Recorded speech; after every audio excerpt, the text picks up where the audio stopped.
दिए हुए भाषण आज भी इतने महत्वपूर्ण है जो 1930 और 40 के दशक में हुआ करते थे। एक दूरदर्शी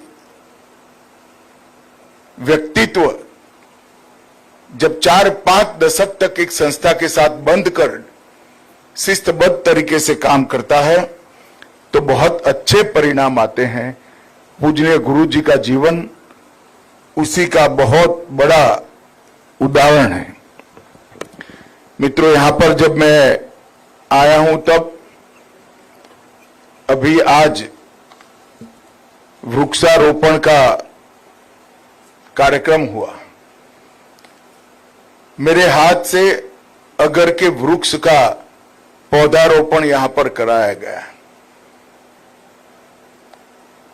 2019 से लेकर आज तक हमारे सभी सीएपीएफ ने जवानों ने लगभग 6 करोड़ 40 लाख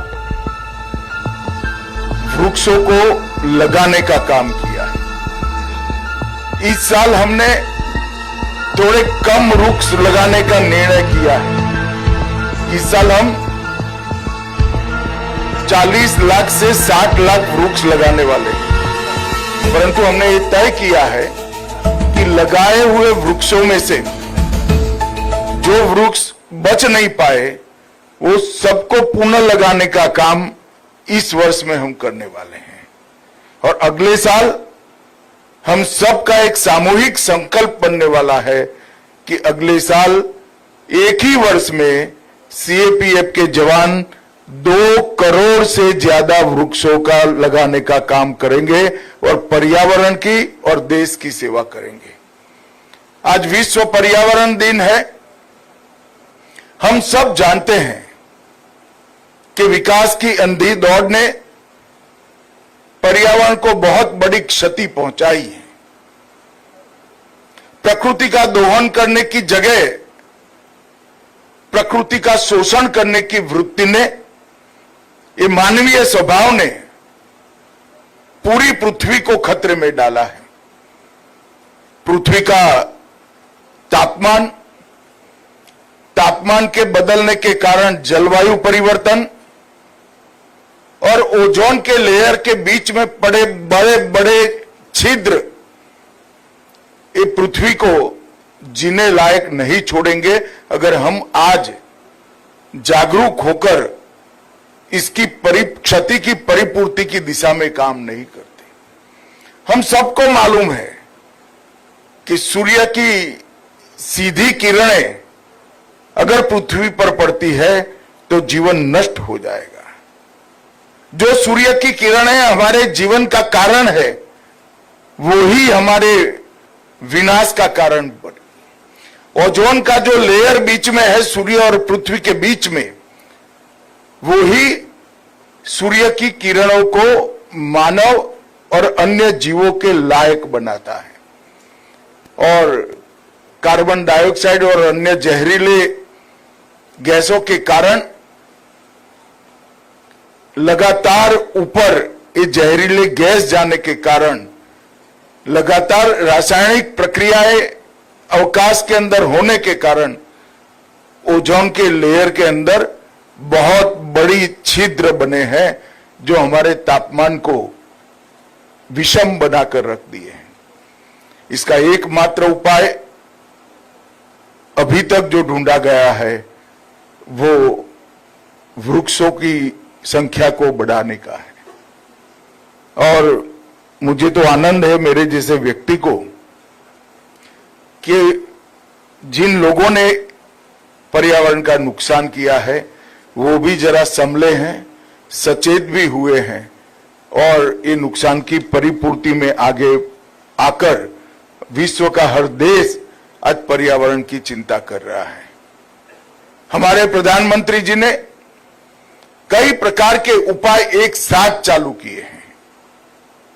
कार्बन डाइऑक्साइड का उत्सर्जन कम हो, इको फ्रेंडली बिजली किस तरह से बनाई जाए, ऊर्जा का खर्च कैसे कम से कम हो, ढेर सारी चीजें एक साथ की है और एक प्रकार से भारत का मॉडल पेरिस के सम्मेलन में आइडियल मॉडल के रूप में स्वीकारा गया। मगर पेरिस में जब सम्मेलन था, बहुत सारी आशंकाएं विश्व भर के अखबारों में पर्यावरणवादियों ने आर्टिकल लिख कर व्यक्त की थी, क्या भारत ये कर पाएगा? मगर हमने पेरिस घोषणा की हर एक बिंदु को समय के पहले पूरा कर कर हमारा जो ऋग्वेद का संदेश था पर्यावरण की रक्षा करना का, इसके प्रति हमारी प्रतिबद्धता को हमने विश्व के सामने साबित कर कर रखा है। और मुझे आनंद है कि सीएपीएफ के सभी जवान, बीएसएफ के सभी जवान बड़े मनोयोग के साथ एक वृक्ष को अपना भाई बहन बच्चा मानकर इसका जतन कर रहे हैं। और ये सरकारी आदेशों से प्रेरित कार्यक्रम नहीं होना चाहिए, ये हमारी साहजिक आदत होनी चाहिए। और ये साहजिक आदत ही हमें बचा सकती है। हमने सदैव ये सोचना चाहिए कि जो बाढ़ हमारी सीमा की रक्षा करता है, जो बीएसएफ की चौकी हमारी सीमा की रक्षा करती है, वो लगाने में कितने वृक्ष कटे हैं, इतने वृक्ष लगाने की जिम्मेदारी हमारी है। इससे कई ज्यादा वृक्ष लगाने की जिम्मेदारी हमारी है। मुझे बहुत आनंद है कि इसको आप लोग बहुत अच्छे तरीके से कर रहे हैं। आज बीएसएफ 37वीं वाहिनी में जवानों के आवास का ई लोकार्पण और बीएसएफ 57वीं वाहिनी में क्वार्टर गार्ड परिसर का ई शिलान्यास किया गया। जब ये कार्यक्रमों की रचना होती है, मेरी ऑफिस को बड़ी दुविधा होती है कि ये कार्यक्रम क्या गृह मंत्री के हाथ से कराना चाहिए। कई बार वो असमंजस में पड़ते हैं। तब मैं हमेशा कहता हूं, अगर एक आवास के अंदर लगी हुई ट्यूबलाइट भी मेरे सीमा प्रहरी की सुविधा बढ़ाती है, तो मैं वो करने के लिए भी सदैव तैयार होता हूं। और इस भाव के साथ हमने सीमाओं की रक्षा करने वाले जवानों की सुरक्षा की चिंता की है। कई प्रकार के काम किए गए। आपके स्वास्थ्य की चिंता, आपके परिवार के स्वास्थ्य की चिंता, आपके परिवार के रहने के मकान की चिंता, इसके लिए एक प्रकार से एक बहुत बड़ा डेटा बैंक बनाया गया और इलेक्ट्रॉनिक पद्धति से आवासों को चिन्हित किया गया। क्रॉस सीएपीएफ भी उसका देने का निर्णय किया गया। ढेर सारी चीजें करी है, मगर फिर भी मैं समझता हूं कितना भी करें, घर से दूर रहकर सीमा होती है, सीमा पर इसकी सुरक्षा करना बहुत कठिन होता है। मैं अभी कच्छ की बॉर्डर पर दलदली सरहद का भी सरक्रिक में विजिट कर आया। रेगिस्तान के रण में भी मैं जाकर आया, राजस्थान के। और आज यहां जहां मलेरिया होना स्वाभाविक है, बहुत बारिश होती है, ऐसे क्षेत्र में भी मैं आ जाया। मैं जानता हूं आपकी कठिनाइयां क्या है। कठिनाइयों को आपको सरकार कितनी भी सुविधाएं करे, इसको सहन ही करना पड़ेगा। परंतु मैं एक और बात बताने आया हूं। मैं बचपन से लोगों के बीच में रहकर काम करता हूं। ये आपकी कठिनाइयों का संज्ञान कोई मंत्री या सरकारी बाबू लेते हैं, इससे अनेक गुना संज्ञान देश की जनता लेती है। बीएसएफ का नाम लेते ही उनके मन में एक सम्मान का भाव आता है, अहोभाव आता है। वो बताता है कि आपकी कठिनाइयों को देश की जनता देख भी रही है, महसूस भी कर रही है, और आपके तप, त्याग और एक प्रकार के समर्पण को एक्नॉलेज भी कर रही है। मित्रों, आज हम यहां आए हैं, तब बीएसएफ के पास जितनी सीमाओं की सुरक्षा का जिम्मा है, पाकिस्तान बॉर्डर और बांग्लादेश बॉर्डर, इतनी विस्तृत बॉर्डर में हर सीमा का एक अलग प्रकार का चुनौती है। कहीं नशे का व्यापार है,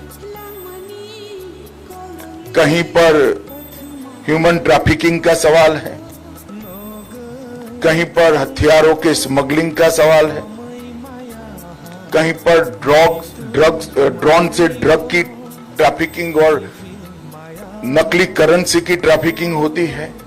हर सीमा के अपने अलग अलग प्रश्न हैं।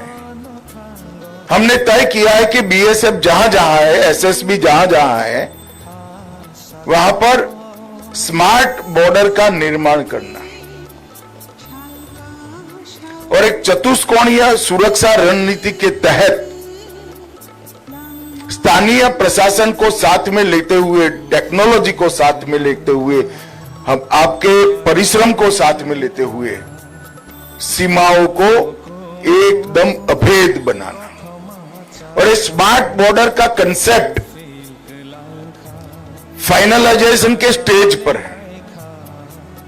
इसका पायलट प्रोजेक्ट आने वाले साल में हम निश्चित रूप से इंट्रोड्यूस कर देंगे। एक साथ देश की अलग अलग सीमाओं पर 7 या 8 जगह पे पायलट प्रोजेक्ट्स दिए जाएंगे। परंतु मैं चाहता था कि मेरे साथ भारत सरकार के गृह सचिव, डीआईबी और सीमा सुरक्षा बल के डीजी सभी एक बार ये सीमाओं का प्रत्यक्ष अपनी आंखों से देख ले, जवानों से थोड़ी चर्चा भी हो जाए और इसके आधार पर एक संपूर्ण पायलट प्रोजेक्ट बने।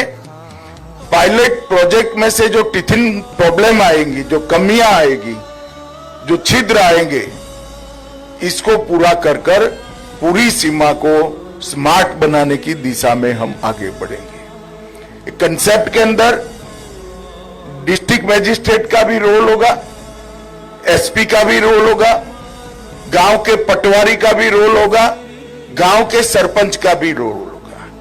जब तक सीमा के प्रशासन को, सीमा के जिलों के और गांव के प्रशासन को हम समाहित नहीं कर सकते, हम सीमा को अभेद नहीं बना सकते। हम आइसोलेशन में सीमा की सुरक्षा की कल्पना करते हैं तो वह कल्पना अपने आप में बेमानी है, कभी सफल नहीं हो सकती। जब आपके जितनी सजगता से ही गांव का पटवारी, गांव का पीएसआई, जिले का डीएसपी और जिले का कलेक्टर सीमा की सुरक्षा के लिए काम करेगा, तभी हम सीमा को पूर्ण रूप से सुरक्षित कर पाएंगे। त्रिपुरा फ्रंटियर हमारे लिए बहुत महत्वपूर्ण फ्रंटियर है और इस देश की इस प्रकार की सीमा की सुरक्षा करता है जो देश के एक कोने में आए हुए त्रिपुरा राज्य से सटी हुई है। जनसांख्यिकी का परिवर्तन, चाहे त्रिपुरा हो, चाहे पश्चिम बंगाल हो, चाहे बिहार हो, जनसांख्यिकी का परिवर्तन हम सीमा के छिद्रों के माध्यम से नहीं होने देंगे। ये हमारा अटल विश्वास है और अटल संकल्प भी है। ये जनसांख्यिकी के परिवर्तन को रोकने के लिए बाड़ लगाई गई है। बाड़ को भी आधुनिकीकरण करने के लिए लगभग 650 किलोमीटर की बाड़ 15 वर्ष से पुरानी है।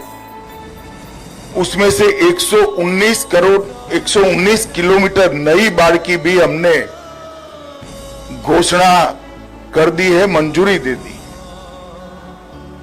मैं जब गृह मंत्री बना उसी वक्त 2019 दिसंबर में मैं बीएसएफ मुख्यालय गया था, तब नई बाढ़ की संकल्पना को और डिजाइन को मेरे सामने प्रस्तुत किया गया था। मुझे आनंद है कि इसका पहला फेज अब शुरू हो चुका है। आपकी सुविधाओं के लिए सीमा चौकियों की बिजली आपूर्ति, ग्रीन एनर्जी इनिशिएटिव, जवानों के लिए सुरक्षित पेयजल, इस सब के प्रोजेक्ट न केवल चालू है, बहुत बड़ी संख्या में हमने इसकी परिपूर्ति कर दी है। और एक प्रकार से 3 साइड से त्रिपुरा सरहद से घिरा हुआ संवेदनशील राज्य है, आप लोग इसकी सुरक्षा कर रहे हैं। मित्रों, प्रधानमंत्री जी ने हम सब के सामने एक लक्ष्य रखा है। देश के 140 करोड़ की जनता के सामने एक लक्ष्य रखा है कि 2047 तक ये देश को पूर्ण विकसित देश बनाना है। अगर 2047 तक इस देश को पूर्ण विकसित देश बनाना है, तो सबसे बड़ी जरूरियात है देश को सबसे पहले सुरक्षित देश बनाना चाहिए। मैं जब सुरक्षित देश कहता हूं, तब कोई प्रकट प्रकार के युद्ध से बहुत बड़े खतरे हैं ऐसी बात नहीं करता हूं, मगर क्या हम देश को स्मगलिंग से सुरक्षित कर सकते हैं? ह्यूमन ट्रैफिकिंग से सुरक्षित कर सकते हैं? देश के युवाओं को नशे से सुरक्षित कर सकते हैं? देश के अर्थतंत्र को फेक करेंसी के व्यापार से बचा सकते हैं क्या? ये सभी चीजें बीएसएफ के चार्टर में होनी चाहिए और है भी, परंतु हर चीज के लिए सुरक्षा का उपाय हो, ऐसी स्मार्ट सुरक्षा ग्रिड बनाने का काम अब भारत सरकार ने हाथ में लिया है। मैं स्मार्ट बॉर्डर की परिकल्पना जब रखता हूं, तब मवेशी तस्करी से लेकर हर प्रकार की तस्करी स्मार्ट बॉर्डर को परिकल्पना में समाहित होती है। ये सभी चीजों से देश को सुरक्षित करना चाहिए और मैं मानता हूं कि हम सब की साझी जिम्मेदारी है। बीएसएफ के जवानों ने अब तक बहुत अच्छा काम किया है, मगर बाढ़ की सुरक्षा के पूरे कंसेप्ट को अब बदलने की जरूरत है और हमारी कार्य संस्कृति को भी बदलने की जरूरत है। जागरूकता सीमा पार से आने वाले व्यक्ति के बारे में सिर्फ काम नहीं करेगी, ये पर्याप्त नहीं होगा। हमारी जागरूकता सीमा पार से आने वाली हर दूषण को, जो हमारे समाज को प्रभावित करते हैं, इससे देश की रक्षा करना, सीमा की रक्षा करना हमारा दायित्व होगा।